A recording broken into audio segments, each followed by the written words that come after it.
بسم اللہ الرحمن الرحیم نحمدہ و نصلی علی رسول الکریم۔ عزیز طالب علموں، آج ہم الدرس الاول جم کے دو آخری مفاہیم پڑھیں گے اور سمجھنے کی کوشش کریں گے۔ تو آپ سب اپنی کتابوں میں صفحہ نمبر 9 پر آ جائیں۔ صفحہ نمبر 9 پر سیکنڈ لاسٹ مفہوم پر نظر ڈالیں۔ میں پڑھتا ہوں، آپ اس کو سمجھنے کی نیت سے سنیں۔ اعوذ باللہ من الشیطان الرجیم، بسم اللہ الرحمن الرحیم۔ واتقوا، اور ڈرو، اور پہلے مفہوم میں بھی آیا ہے اتقوا، جس طرح ادھر اعلموا تھا جان جاؤ، ادھر اتقوا وہی امر کا فکرہ ہے، اڈر سینٹنس ہے، ہم سب کو اللہ حکم دے رہا ہے اور ڈرو فتنتن، اس فتنے سے۔ یہاں فتنے سے مراد عذاب ہے، آگے مفہوم میں بھی فتنے کا ذکر ہے، اس فتنے سے مراد آزمائش امتحان ہے۔ لا نہیں، فعل نہیں ہے، تصیبنا آئے گا، اس فتنے سے ڈرو جو آئے گا الذین ان لوگوں پر، الذین ان لوگوں کے لیے آتا ہے دیس پیپل۔ اگر الذین آمنوا تو وہ لوگ جو ایمان لائے ہیں، الذین کفروا تو وہ لوگ جو کافر ہیں، تو الذین ہے صرف جسٹ وہ لوگ، ظلموا جو ظلم کرنے والے ہیں، ظالم ہیں، منکم تم میں سے، من کے معنی سے اور کم تم سب کے لیے، وہی کم ہے جو السلام علیکم میں بھی ہے، تم سب کے لیے آتا ہے۔ خاصہ خاص کر، خصوصیت کے ساتھ، اسپیشل، بامحاورہ عربی اور ترجمہ دیکھیں۔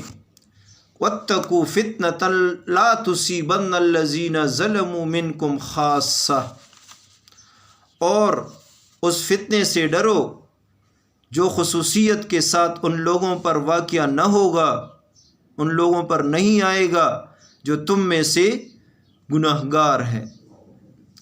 عزیز طالب علموں، اس کے ترجمے کو اگر ہم دیکھیں تو سورہ انفال کی اس عبارت نمبر دال سے ہم ایک سرخی آسانی سے لے سکتے ہیں، وہ سرخی ہے اجتماعی فتنہ۔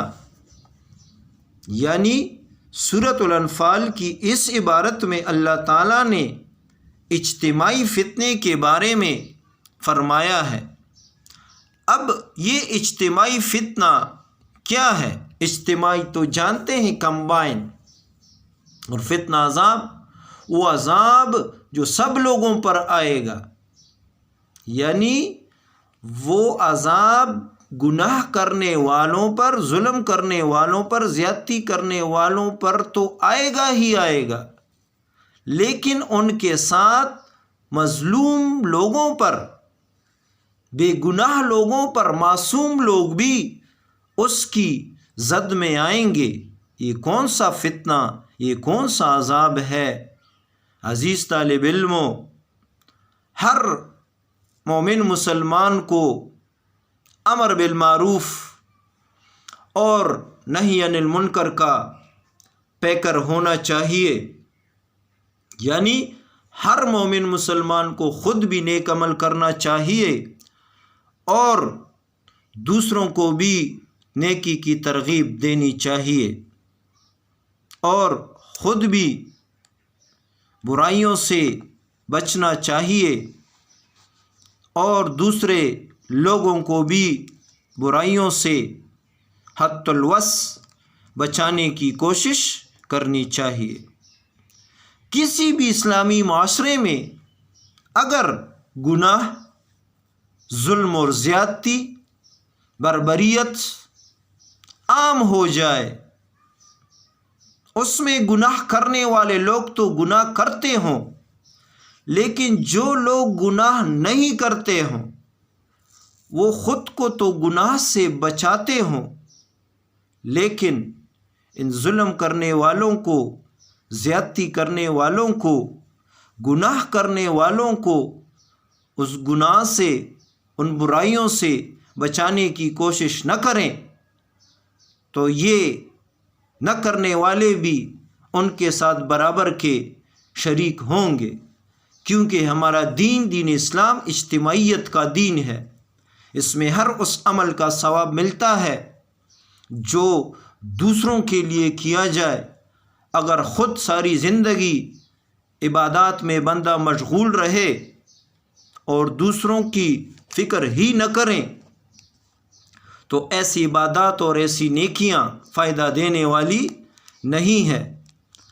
اب اگر اسلامی معاشرے میں گناہ عام ہو جائے، ظلم عام ہو جائے، تو پھر اللہ تعالیٰ اس ظلم کی نسبت، اس گناہ کی نسبت، اس زیادتیوں کی نسبت اس معاشرے میں ان لوگوں پر اپنا عذاب نازل فرمائے گا، جس میں پھر معصوم اور مظلوم لوگ بھی ظالم لوگوں کے ساتھ اس کی زد میں آئیں گے۔ حضرت ام سلمہ رضی اللہ تعالیٰ عنہ سے روایت ہے کہ رسول اللہ صلی اللہ علیہ وآلہ وسلم نے فرمایا، میری امت میں جب نافرمانی عام ہو جائے گی تو اللہ تعالیٰ ان لوگوں پر اپنا عذاب نازل فرمائے گا۔ میں نے عرض کیا، یا رسول اللہ صلی اللہ علیہ وآلہ وسلم،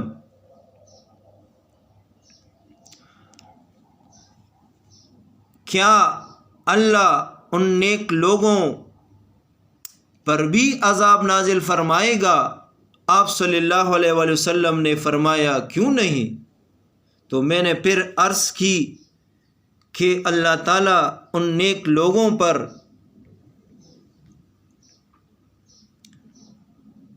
کیوں عذاب نازل فرمائے گا؟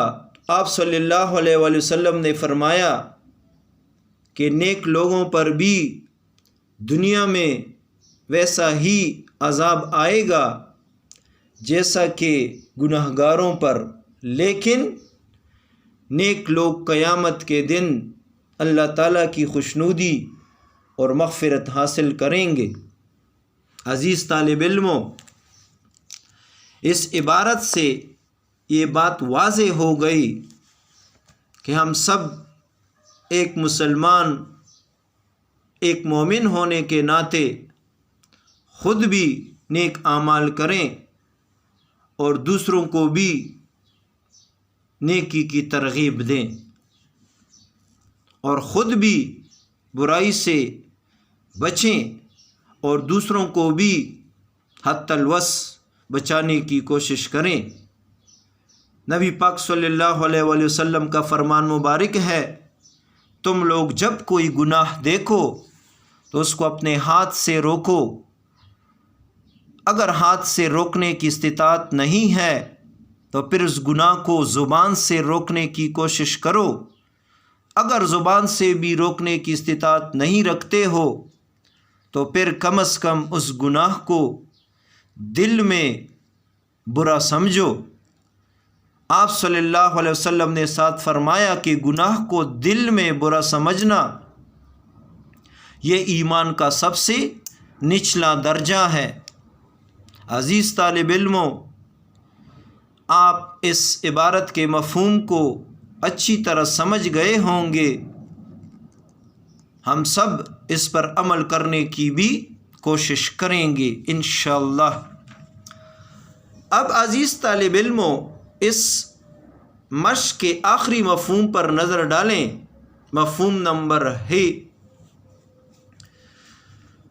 اعوذ باللہ من الشیطان الرجیم، بسم اللہ الرحمن الرحیم۔ وَاعْلَمُوا وہی صیغہ ہے جو مفہوم نمبر جیم میں آیا ہے، اور جان جاؤ علم سے، علم کے لفظ معنی جاننا، وہاں حرف عطف، اور جان جاؤ اور جان رکھو، حکم اللہ ہمیں دے رہا ہے، انما کہ جو، اموالکم تمہارا مال ہے، اموال مال کی جمع، اور کم تم سب کے لیے آتا ہے، اور اولادکم تمہاری اولاد ہے، یہ جو تمہارا مال اور تمہاری اولاد ہے، فتنتن، ادھر بھی فتنہ آیا ہے، فتنتن فتنہ ہے۔ یہاں پر آپ کو پہلے میں بتا چکا ہوں کہ یہاں پر فتنے سے مراد آزمائش ہے، امتحان ہے، وَأَنَّ اللَّهَ، اور یہ کہ اللہ تعالیٰ کے، عِندَهُ اس کے پاس، اللہ کے پاس، اجرن بدلہ ہے،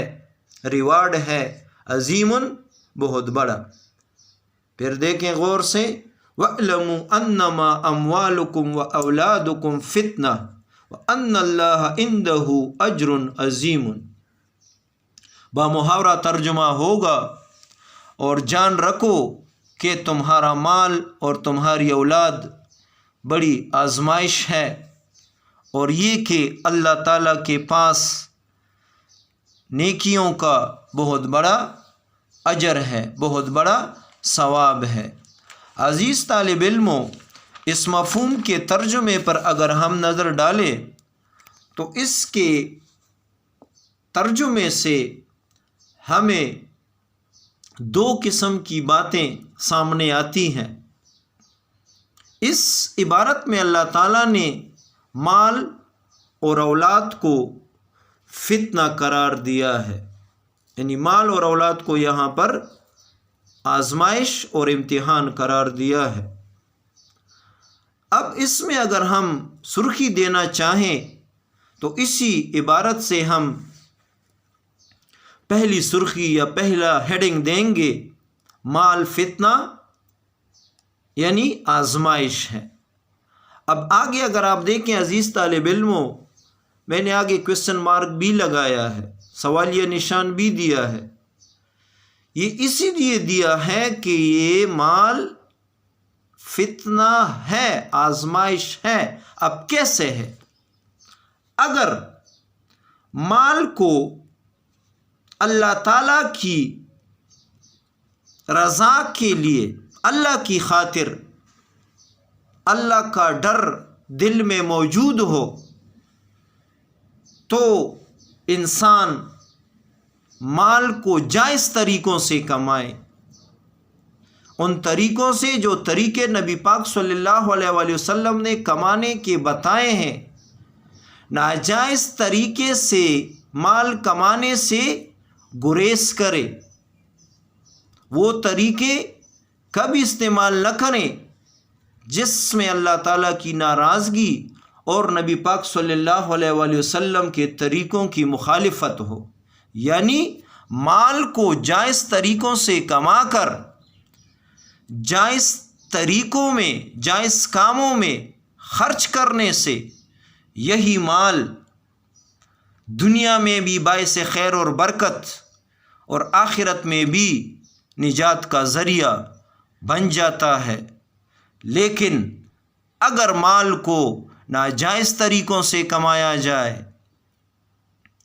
رشوت خوری کی جائے، ذخیرہ اندوزی کی جائے، دوسروں کا حق مارا جائے، تو یہی مال پھر دنیا میں بھی بے برکتی اور عذاب کا ذریعہ بن جاتا ہے، اور آخرت میں بھی پکڑ کا ذریعہ اور وبال جان بن جاتا ہے۔